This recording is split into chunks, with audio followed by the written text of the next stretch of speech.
In the endless sea of stars, countless civilizations had risen and fallen. Empires had come like storms and vanished like dust. The galaxy had seen everything: great wars, shining heroes, and worlds turned into silence. Among the ancient races, one name ruled above all: the Zelnar Dominion. Their empire stretched across 1,000 systems. Their fleets filled the skies, their armies crushed every rival, and their rule was law. No one dared to question them. For centuries they had told a story, a legend whispered among their people. It was a tale of a lost world far away, a world filled with strange, wild creatures that dreamed beyond their skies. The story said those creatures might one day rise to walk among the stars. But the Zelnar laughed at it. To them, it was only a fable told to children. That world was Earth, and those dreamers were humans. But no one knew that yet. The galaxy was peaceful in its own strange way. The powerful ruled and the weak obeyed. The Zelnar believed it was balance. To them, compassion was weakness and mercy was foolishness. Their worlds were cold and perfect. Machines served every purpose, and emotions were tightly controlled. The smaller races, like the soft-skinned Cerealians and the timid Varl, lived under Zelnar command. They built their ships, mined their worlds, and sent resources to the Empire. They had long forgotten what freedom even meant.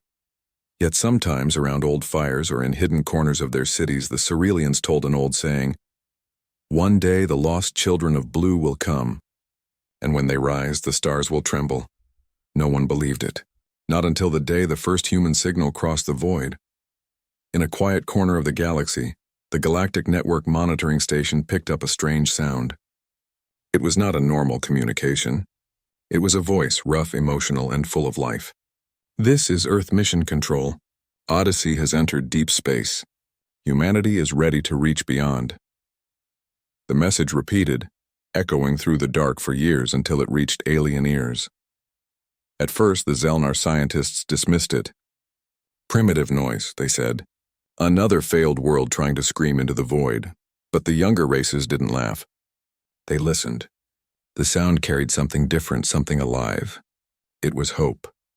Soon, more transmissions followed: songs, speeches, laughter, and the heartbeat of a people who refused to stay small. The name human became known again, spoken in quiet curiosity across the stars. The Galactic Council, an alliance of the oldest and most powerful species, decided to investigate. They sent probes and spy satellites toward the Sol system. What they saw shocked them. The humans were not primitive anymore. They were building ships. Not perfect, not elegant, but powerful. Their technology had leaped forward faster than most species in recorded history. And more than that, their eyes burned with determination. For thousands of years, other races had advanced slowly, guided by fear or obedience. But humans were different. Every obstacle only made them stronger. Every disaster pushed them higher. They had survived ice ages, wars, diseases, and chaos. They had stood again and again when logic said they should have fallen. They were not born with claws, scales, or natural armor like the Zelnar. They were fragile, soft, and small compared to the giants of the galaxy. But they had something else: the will to adapt, to imagine, to fight back. That was something no one else had ever mastered. When the Council finally sent an envoy to Earth, they expected simple creatures. They expected fear or worship. What they found was something they did not understand. The human leader, a calm woman named Alara Voss, welcomed them not with trembling hands but with a handshake and a smile. "We've been waiting," she said. "We always knew we were not alone." The alien delegates stared at her in silence. No fear, no hesitation, only curiosity and confidence. The first meeting lasted hours. The humans asked questions about the stars, the species, the history of the galaxy. They didn't ask for gifts or protection. They only wanted knowledge. When the delegates left, they carried back one message to the council chambers: "The humans are not what we expected. They are different." News spread quickly through the galaxy. The Zelnar Dominion mocked the reports. "A small planet of soft creatures cannot matter," they said. "Let them crawl among the stars if they wish. The universe will teach them humility." But deep down, some Zelnar scholars worried. They studied humanity's past, its wars, its art, its endless drive. They saw a pattern. Humans did not stop. They did not accept limits. When told something was impossible, They simply found a new way to make it possible. That made them dangerous. In the following years, human ships began to appear across the outer systems. They were explorers, traders, and scientists. Everywhere they went, they made friends. The Cerealians welcomed them first, amazed by their kindness. The Varl followed, finding in humans the courage they lacked. The Zelnar watched silently. Their leaders whispered in private, "They spread too fast. They will upset the balance." And perhaps they were right. One evening, on a distant mining world called Cadra 4, a Cerealian miner looked up at the sky. He had heard the humans were coming to build a spaceport there. His father had told him stories of the Children of Blue. Now, seeing a human ship descend through the clouds, he whispered softly. So the story was true. The ship landed, and humans walked down the ramp, wearing simple suits, smiling, waving. Their steps were slow, careful, respectful. They offered food, tools, and technology. But what amazed the Cerealians most was that the humans listened. They didn't see slaves. They saw equals. The galaxy began to change that day. Far across the stars, in the dark throne room of the Zelnar Emperor, the news arrived. He stood silent for a long time, looking out the window at the swirling clouds of his world. Then he spoke quietly to his advisors. A story has awakened, and stories are dangerous things. On Earth, humans celebrated the success of their first alliances. For them, it was a dream come true. Humanity had stepped into the wider galaxy. They believed peace and discovery awaited them, but in the shadows the galaxy whispered. Some called them heroes. Some called them fools. Some called them the coming storm. Humanity did not know it yet, but their arrival had already shaken the balance of power. Old empires trembled, and new ideas began to bloom. Hope had returned to the galaxy, but hope often brings fear to those who rule. Back in the Galactic Council Hall, a meeting was held. The elder species argued about what to do. Some wanted to welcome humanity fully. Others wanted to limit them before they grew too strong. Finally, one of the oldest members, a creature named Varu, spoke softly. You cannot stop a story once it begins. And humanity, they are the story we forgot to believe in. The chamber fell silent. From that moment, the galaxy waited, watched, and wondered what would happen when the Children of Blue took their next step. And far away, on Earth's orbiting station, a young astronaut looked down at the shining planet below. He whispered to himself, once we were just a story. Now we're part of something greater. Little did he know that the greatest story in galactic history was only beginning. The story of humanity stepping onto the battlefield of the stars. The news spread across the galaxy faster than light. Humanity had arrived. At first, the other species thought it was a mistake. A young race from a small blue planet near a quiet yellow star had somehow built ships that could travel between stars. Their first colonies were already being set up on moons and nearby systems. For the Galactic Council, this was both exciting and worrying. New races were rare, and most young civilizations never reached the stars. Many destroyed themselves long before they could leave their homeworld. But humans were different. They were not the strongest or the smartest, but they were unstoppable. The Galactic Council, an alliance of 100 ancient civilizations, called for an emergency session.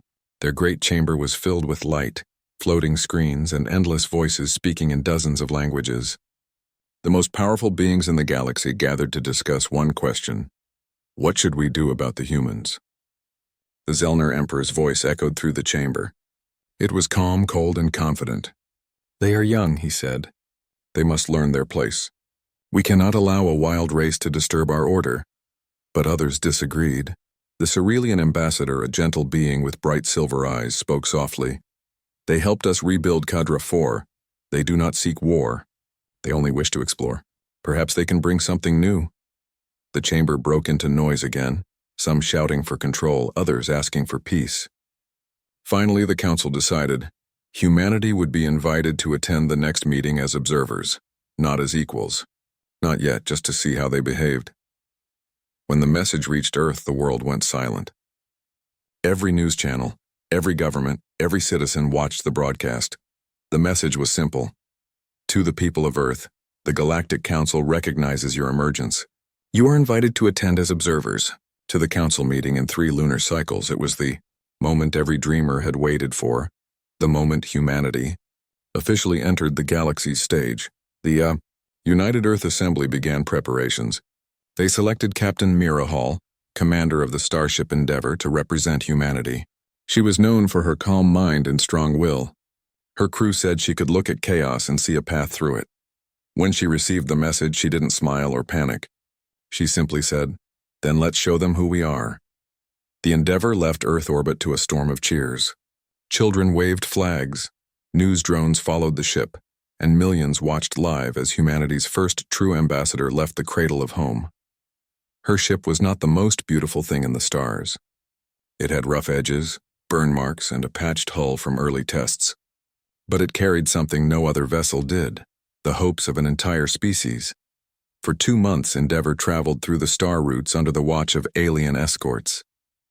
The crew saw worlds beyond imagination, floating cities of light, crystal towers taller than mountains, and ships that glided silently through the void like silver whales.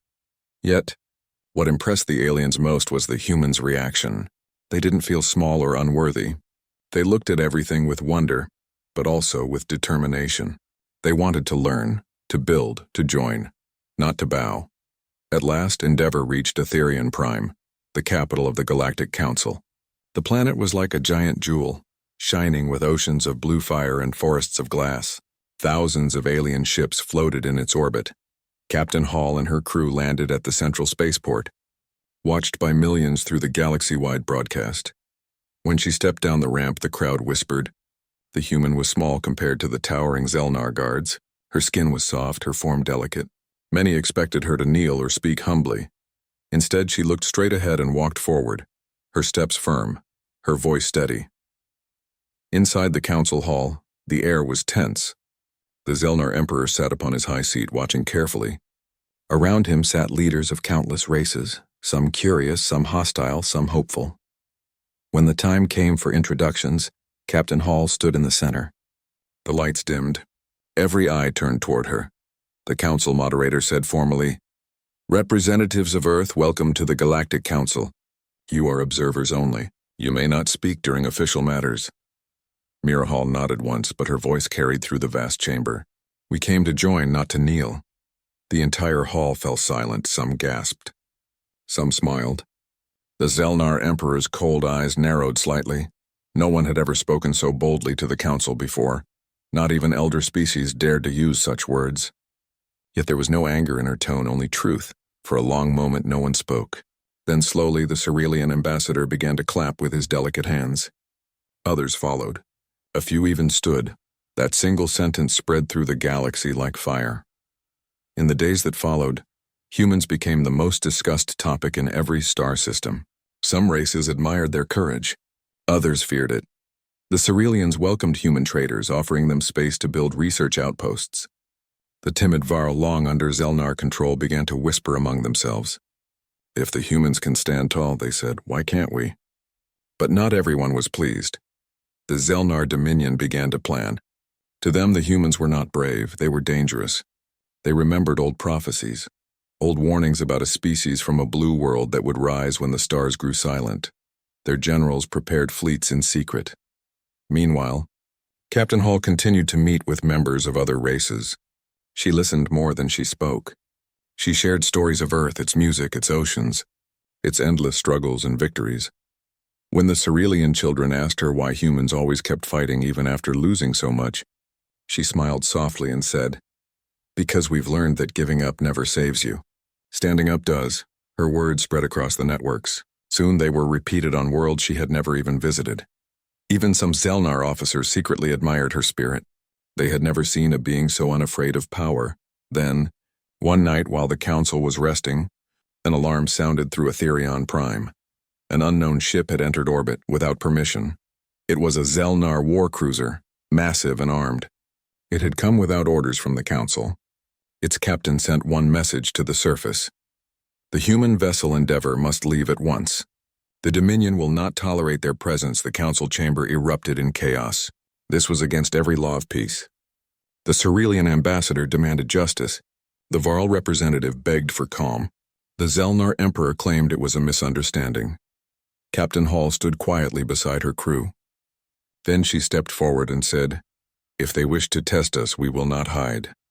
Her voice was calm, but every word carried weight. The humans did not threaten. They simply refused to run. The Council immediately ordered the cruiser to stand down. Under pressure from all sides, the Zelnar ship retreated. But the message had been sent clearly. Humanity's arrival had shaken the old powers. When Endeavor left Etherian Prime a week later, thousands came to see it off. The Cerealians waved banners of peace. The Varl sang songs of courage. Even some council guards saluted as the ship rose into the sky. For many across the galaxy, that day became known as the first contact of equals.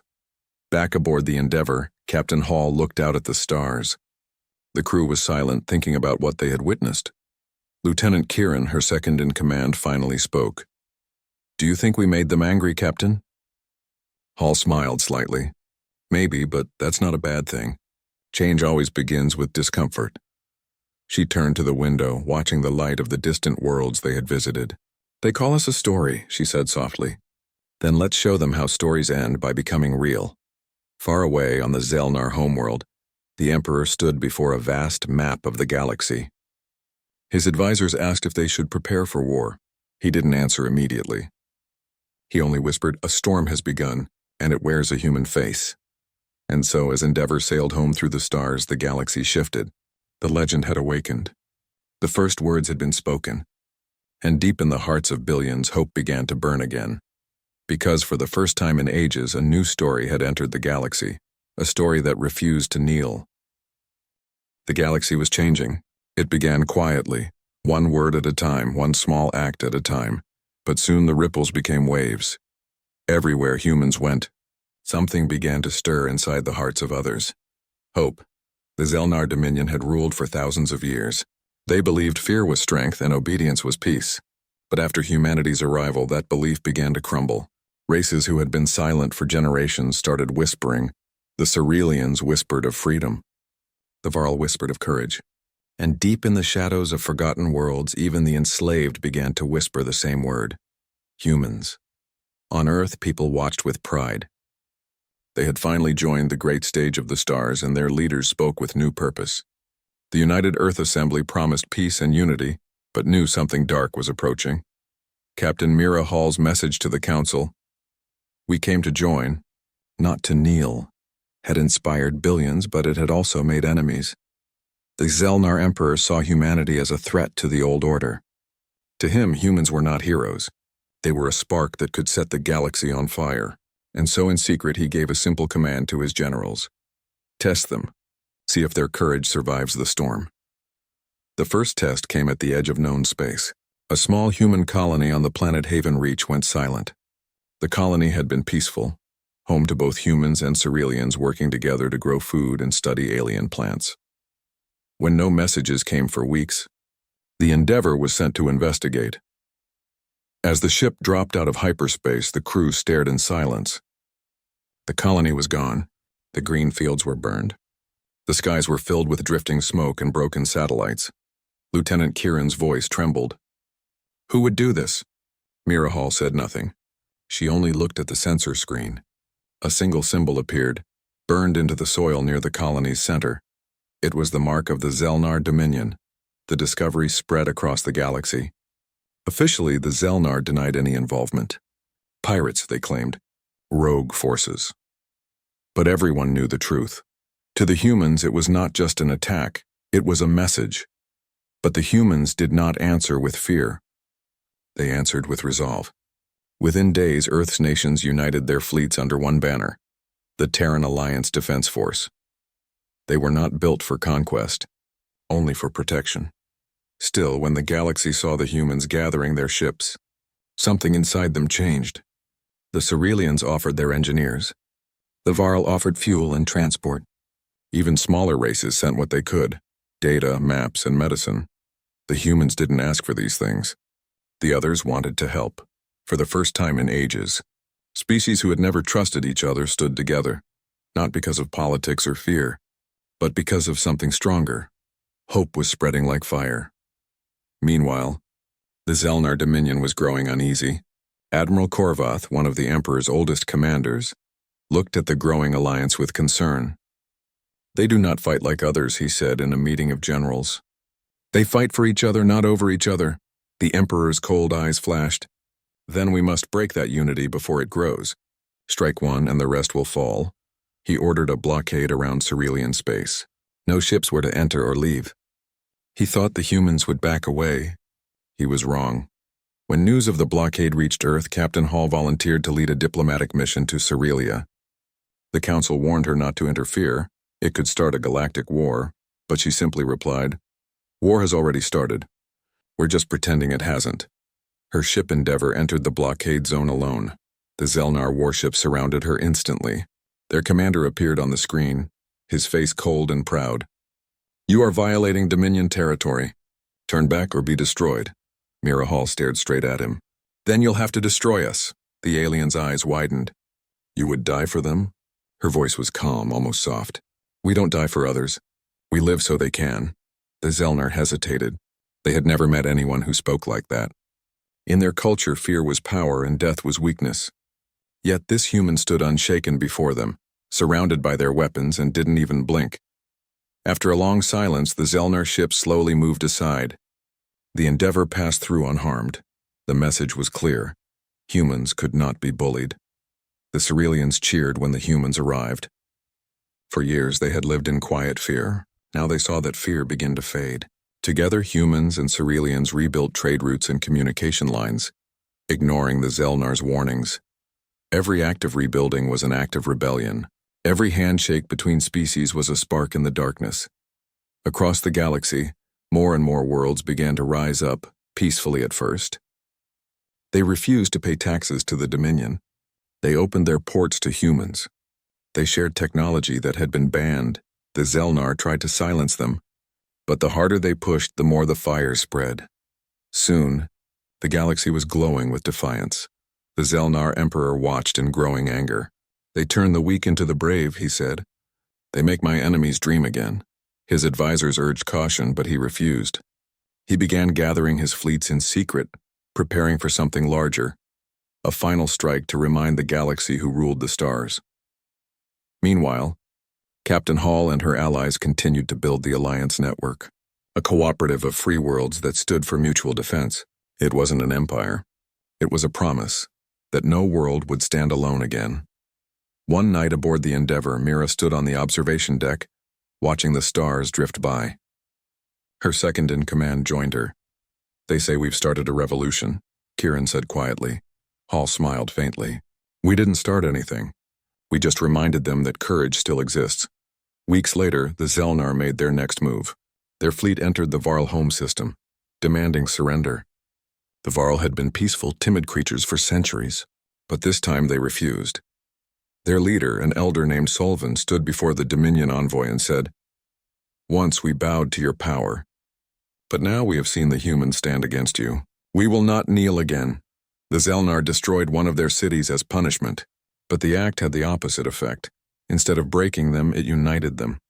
The Varl called for help, and within hours human ships appeared in orbit, side by side with Cerealian cruisers. It was the first time multiple species had fought together as equals in living memory. The battle that followed was fierce.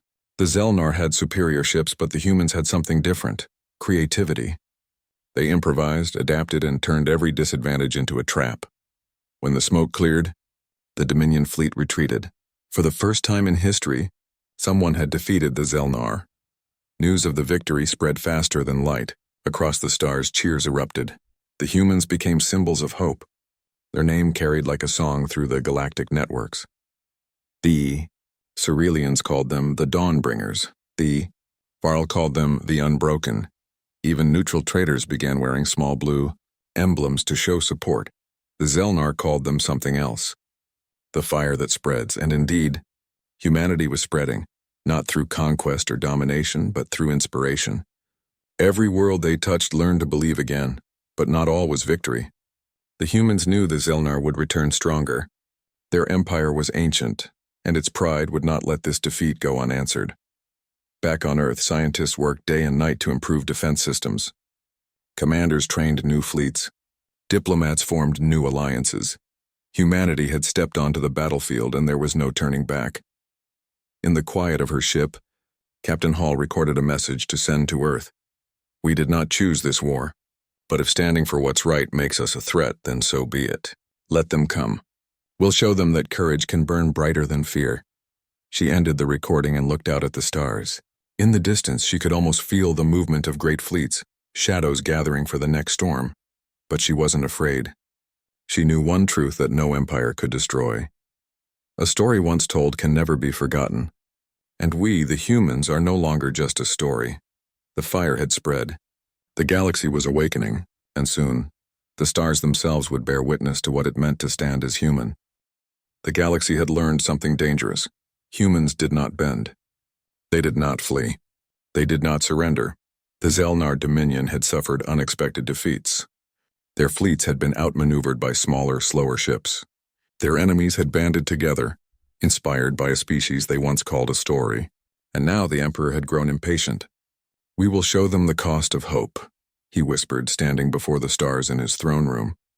He ordered the assembly of his world-breaker fleet, an armada unlike anything the galaxy had ever seen. Thousands of warships, each equipped with planet-cracking weapons and fleets of fighters. Their mission was clear: destroy Earth and crush humanity once and for all. On Earth, the news arrived slowly.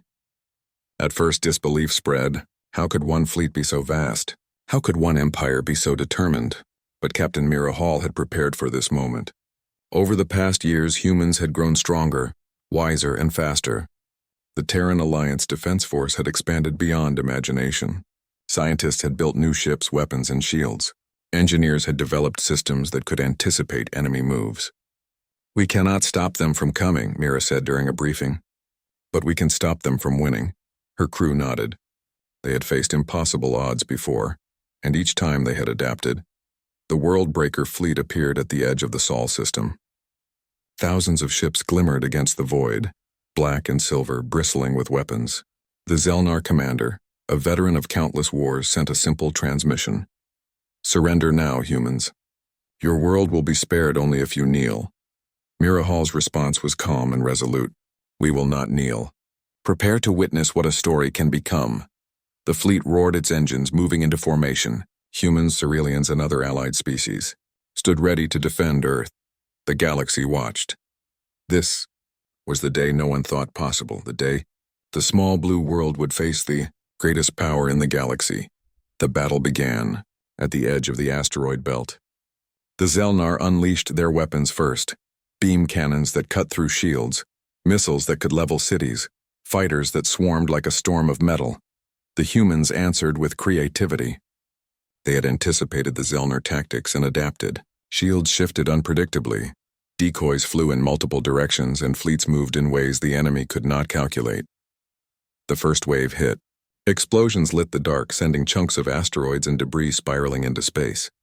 But Earth's defenders held.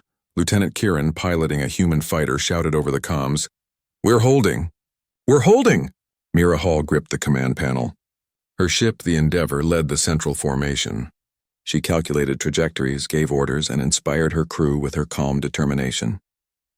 "We fight not because we must," she said. "We fight because we choose to." The battle raged for hours, then days. Star systems watched in awe. The humans did not panic. They did not falter. Even when the Endeavor was hit by a massive energy beam, they adapted. Damage control teams worked non-stop, patching the hull, rerouting power, and keeping the weapons online, outside. Smaller ships executed daring maneuvers, flying through enemy fire, striking from angles no one thought possible. It was not brute force that won the fight. It was ingenuity, courage, and relentless determination. Other species began to cheer. The Cerealians shouted encouragement through their communicators. The Varl sang songs of courage. Across the galaxy, beings long silent with fear realized something they had forgotten. Even the smallest can stand against the largest. Meanwhile, the Zelnar generals grew frustrated. Every attack was met with a counter they could not predict. Their greatest weapons were destroyed before reaching Earth. Fighters vanished into clever traps. The Worldbreaker fleet, once invincible, began to falter. The Emperor's anger grew. "They are children," he roared. Children who defy the galaxy. But the humans were not children. They were something older than empires, older than fear. They were a story come to life, living proof that courage can never be measured in numbers alone. In the middle of the battle, Mira Hall made a bold decision. The Zelnar flagship, a massive fortress of steel and fire, hovered near Earth's orbit. It could destroy entire cities with a single shot. Most advisors told her it was too dangerous. If we do nothing, Earth dies, Mira said. If we act, we might survive. That is the difference between hope and despair. She led a small squadron directly at the flagship. Missiles and beams struck from every direction. Fighters darted like shadows around the massive ship. And at the heart of it, Mira's team launched the final assault, a coordinated strike on its power core. The flagship exploded in a brilliant storm of fire and metal. The shockwave shook the surrounding fleet. Many Zelnar ships retreated in confusion, while the humans pressed forward. It was a moment the galaxy would never forget. Back on Earth, billions watched the transmissions. Children cheered. Adults wept. Scientists held their breath. Humanity had survived the impossible. Their world had faced annihilation, and yet they stood. The Terran Alliance did not celebrate victory. They had won the battle, but the war was not over. They knew the Zelnar would regroup. They knew the galaxy would remain on edge. But for the first time, hope burned brighter than fear. The Zelnar Emperor, watching from his throne, was silent. His greatest weapon destroyed, his fleet in retreat, his pride shattered. He had underestimated humanity. "This is not the end," he whispered. "But it will be. Different." He began planning again, but he knew one truth he could not ignore. Humans fought not for conquest, not for power, but for each other. That was something no empire could destroy. In the aftermath, Captain Mira Hall addressed her crew. "Today, we faced what everyone said was impossible. And we lived. Remember this moment. Remember what humanity is capable of.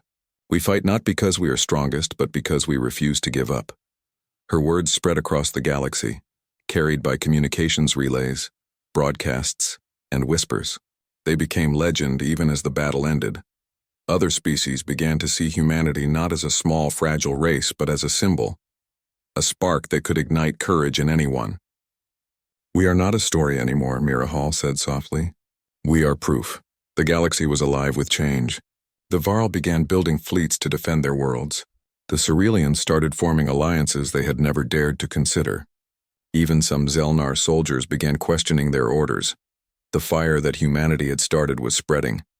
And as the stars grew quiet after the storm, Captain Hall looked out at the horizon of space. Her heart was steady.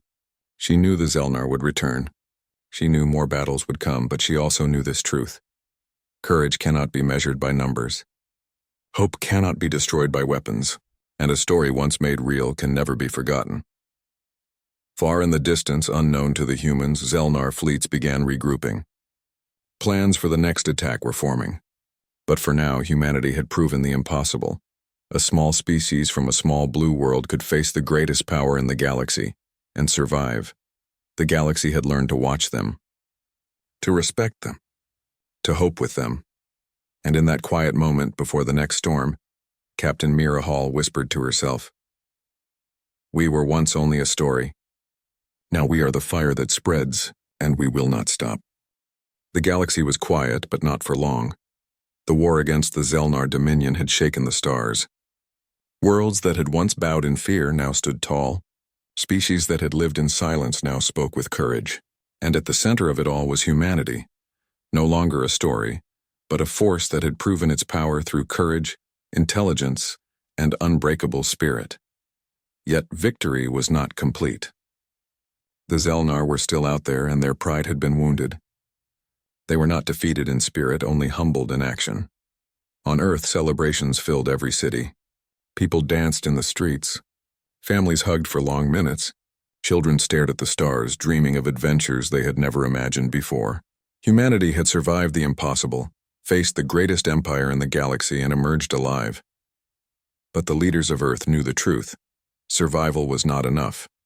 Humanity had to become more than fighters. They had to become a symbol of hope, a beacon for the galaxy.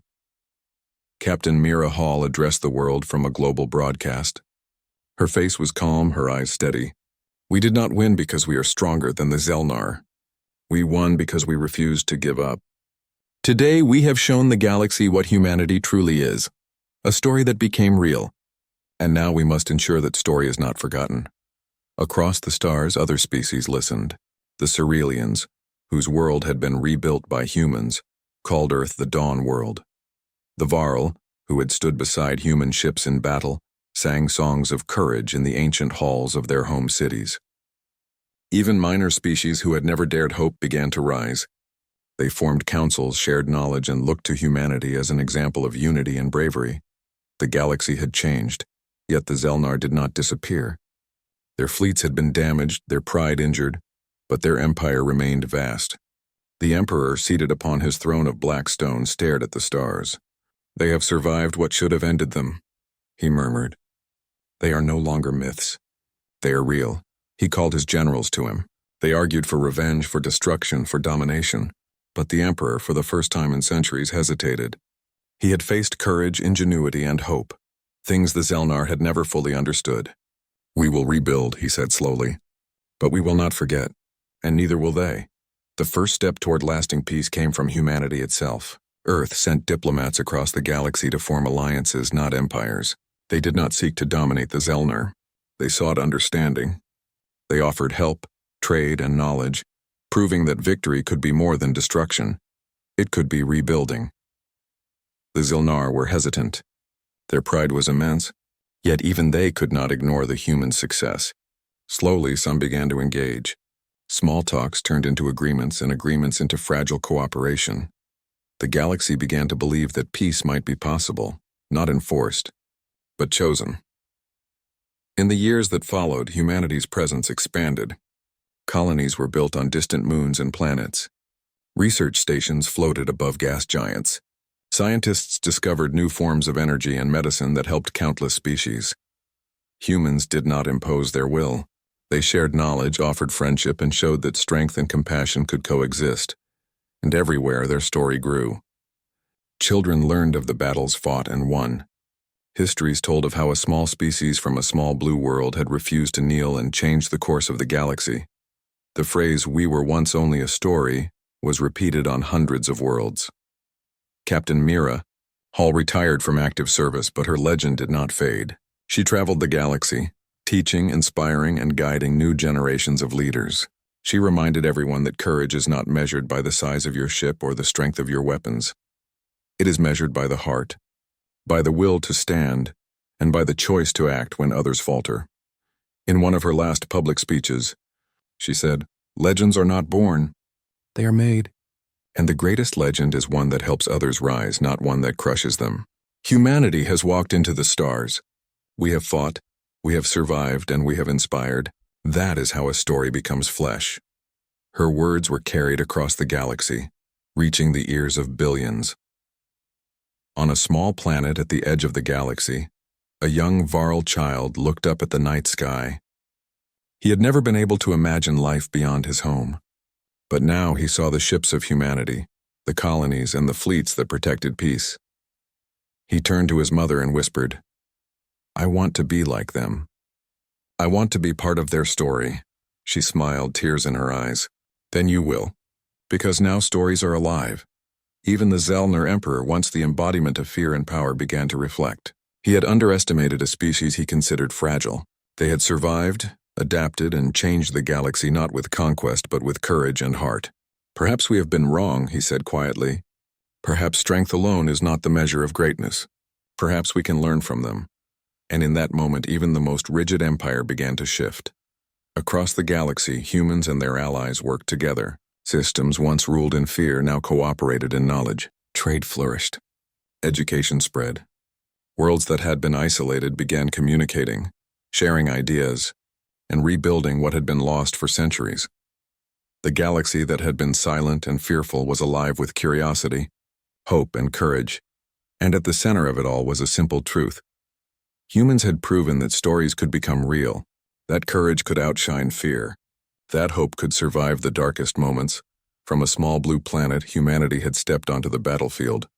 not to conquer but to inspire. They had fought against impossible odds and emerged stronger, not just as soldiers, but as a symbol for all life in the galaxy. In time, historians recorded the events in careful detail. Across countless worlds, people learned of the battles, the strategies, the courage, and the sacrifices, and they began every history lesson with the same line. We were once only a story, then humanity stepped onto the battlefield. It was a line that reminded everyone that myths could become real, that legends could walk among the stars, and that courage could ignite change in the hearts of billions. On Earth, Captain Mira Hall watched a new generation of humans prepare for exploration. Ships larger than anything before were being built, capable of reaching stars no one had dreamed of. Scientists developed technologies to heal worlds.